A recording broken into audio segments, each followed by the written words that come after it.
Hey guys, welcome back to our channel. So ఈ రోజు మన టాపిక్ వచ్చేసి ఇన్సూరెన్స్. సో బజాజ్ తీసుకోవాలా లేకపోతే స్టడీ అండ్ ప్రొటెక్ట్ తీసుకోవాలా అనేసి నన్ను ఈ క్వశ్చన్ అనేది ప్రతి ఇంటేక్లో అడుగుతున్నారు అనమాట స్టూడెంట్స్ అనేవాళ్ళు. సో ఈ ఇంటేక్లో కూడా సేమ్ థింగ్. సో బజాజ్ మనకు తక్కువ వస్తుంది కదా, మనం స్టడీ అండ్ ప్రొటెక్ట్ ఎందుకు తీసుకోవాలి అనేసి సో ఈ వీడియోలో నేను కంప్లీట్గా మాట్లాడబోతున్నా. సో అంతకన్నా మొదలు మీరు మన ఛానల్ ఇంకా సబ్స్క్రైబ్ చేయకపోతే ఖచ్చితంగా మన ఛానల్ సబ్స్క్రైబ్ చేసి అలాగే పక్కన ఉన్న బెల్ ఐకాన్ యాక్టివేట్ చేసుకోవడం మాత్రం మర్చిపోకండి. So now let's get in to the video.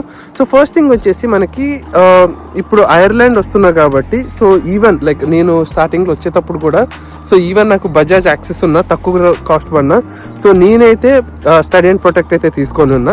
So even నేను అప్పుడు తీసుకున్నప్పుడు నేను ఏజెంట్ కాదు, నేను దాన్ని ఏం ప్రమోట్ చేయట్లేదు. సో నాకు పర్సనల్గా నేనైతే స్టడీ అండ్ ప్రొటెక్ట్ అయితే తీసుకున్నా. ఎందుకని నా పర్సనల్ ఒపీనియన్ అయితే నేను షేర్ చేస్తాను. సో ఎందుకంటే నాకు అప్పుడు వచ్చేటప్పుడు నాకు మైండ్లో ఏమున్నదంటే ఇన్సూరెన్స్ అనేది మనకి ఇక్కడ ఎందుకంటే థింగ్స్ అనేవి చాలా కాస్ట్లీ ఉంటాయి. సో అపాయింట్మెంట్కే మనము 7,000 8,000 పెట్టాల్సింది ఉంటుంది. సో అందుకు మనకి కష్టమైంది. మళ్ళీ క్లెయిమ్స్ ఏమైనా కాలేదనుకో చాలా కష్టమైంది.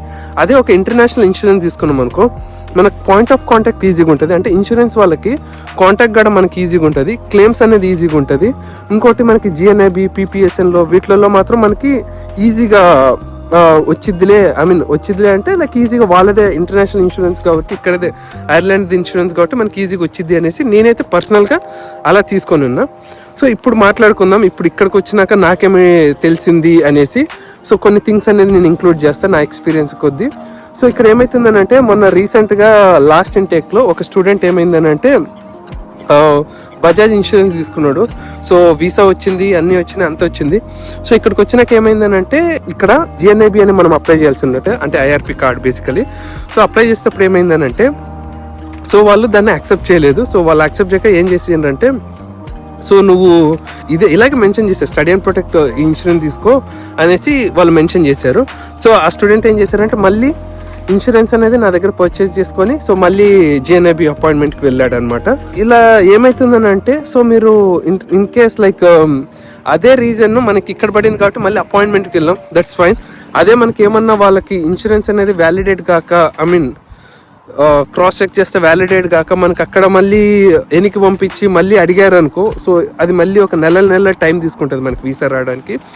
సో అందుకే అది ఒక పాయింట్. సో మనకి ఎంబసీలో క్లీన్ అండ్ క్లియర్గా ఉంటుంది. ఇంకొకటి ఏమంటే మనం డిఫరెంట్ ఇన్సూరెన్స్ తీసుకున్నప్పుడు సో వాళ్ళు ఏం కవరేజ్ ఏమేమి కవరేజ్ చేస్తున్నారు, ఎంబసీ రిక్వైర్మెంట్కి తగ్గట్టు ఉన్నారా లేరా అనేసి మనకి అంత ఐడియా ఉండదు. సో అదే మనకి స్టడీ అండ్ ప్రొటెక్ట్ చూసుకుంటే ఆల్మోస్ట్ లైక్ ఎంబసీకి వాళ్ళకి ఏమేమైతే రిక్వైర్మెంట్స్ ఉన్నాయో సో అవన్నీ థింగ్స్ అనేది అమౌంట్ కానీ సో ఏమేమి ఎక్స్ట్రా థింగ్స్ అయితే ఏమైతున్నాయో అవన్నీ వీళ్ళు ఇంక్లూడ్ చేసి ఉన్నారు అనమాట. సో మనకి ఇంకా తలకైనప్పుడు డైరెక్ట్ అది స్టడీ అండ్ ప్రొటెక్ట్ మనం తీసుకున్నాం అనుకో దెన్ సార్ట్ అనమాట. సో మనకి ఇంకా ఇబ్బంది ఏమి ఉండదు. సో ఇంకోటి వచ్చేసి మనకి ఇక్కడికి వచ్చినాక మనకి క్లెయిమ్స్కి సో నేను క్లెయిమ్స్ పరంగా కూడా నేను మాట్లాడతా. ఎందుకంటే ఇక్కడికి వచ్చినాక ఒక స్టూడెంట్కి సెప్టెంబర్ ఇంటేక్కి వచ్చిన 2 monthsకి ఏమో అయింది. సో ఒక బిల్లింగ్ అయిందనమాట. సో ఒక సంథింగ్ నాకు సరిగ్గా గుర్తులేదు, ఒక 500-600 euros అరౌండ్లో అయినట్టుంది. సో క్లెయిమ్ ఎలా బ్రో అనేసి నాకు కాంటాక్ట్ చేశాడు. సో స్టడీ అండ్ ప్రొటెక్ట్ నా దగ్గరే తీసుకున్నది. సో నేను చెప్పా ఎలా మనం క్లెయిమ్ చేసుకోవాలని అంటే సో వాళ్ళు డైరెక్ట్ చేయగానే సో వాళ్ళ క్లెయిమ్ అనేది ఈజీగా అయిందనమాట. సో నేను కొన్ని కేసెస్లో అన్ని కేసెస్లో అని చెప్పాను, బజాజ్ది కొద్దిగా రిజెక్షన్స్ కొన్ని చూసా అనమాట. సో ఎందుకంటే సో మనకి పాయింట్ ఆఫ్ కాంటాక్ట్ ఈజీగా ఉండదు. సో ఇక్కడైతే మనకి స్టడీ అండ్ ప్రొటెక్ట్ క్లెయిమ్ అంటే మనకి డైరెక్ట్ వాళ్ళు ఇదే ఇస్తారు, ఏమనంటే వాళ్ళ కాంటాక్ట్ నెంబర్ ఐర్లాండ్ నెంబర్ ఇస్తారు కాబట్టి మనం ఈమెయిల్స్ చేసి కానీ డైరెక్ట్ కాంటాక్ట్ అయ్యి కానీ మనము ఇన్సూరెన్స్ అనేది డైరెక్ట్ క్లెయిమ్స్ అనేది చేసుకోవచ్చు అనమాట. సో అది సో మనకి కాస్ట్ ఏం డిఫరెంట్ అంతేం ఉండదు స్టడీ అండ్ ప్రొటెక్ట్ కానీ దీనికి కానీ. సో ఇంకా మనకి స్టడీ అండ్ ప్రొటెక్ట్లో బేసిక్ ప్లాన్ చూసుకోవడానికే ఇంత కాస్ట్ అంటున్నారు. సో వేరే కంట్రీస్లలో మనకి చాలా కాస్ట్ అయితే ఉంది. సో మనకి ఈ ప్రైస్లో ఈ కవరేజ్ వచ్చింది చాలా అఫోర్డబుల్ ప్రైస్ అయితే నేనంట.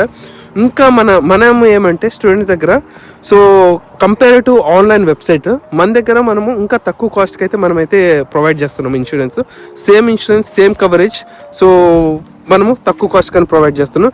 ఇన్ కేస్ మీరు ఎవరైనా తీసుకోవాలి అనుకుంటే ఇన్సూరెన్స్ సో స్క్రీన్ పైన కనపడుతున్న నెంబర్కి మనకు వాట్సాప్లో పింగ్ చేయొచ్చు, ఆర్ఎల్స్ నేను డిస్క్రిప్షన్లో ఫామ్ లింక్ ఇస్తా. So insurance form link so మీరు ఫిల్ చేశారనుకో మన టీం అనేది మిమ్మల్ని కాంటాక్ట్ అనేది అయిద్ది అనమాట. సో అది that's all for this video guys. So ఈ వీడియో మీకు హెల్ప్ అయినట్టయితే ఖచ్చితంగా ఈ వీడియోని మీ ఫ్రెండ్స్ ఎవరైతే అబ్రాడ్ ప్లాన్ చేస్తున్నారో, ఐర్లాండ్ ప్లాన్ చేస్తున్నారో ఆ గ్రూప్లలో షేర్ చేయండి.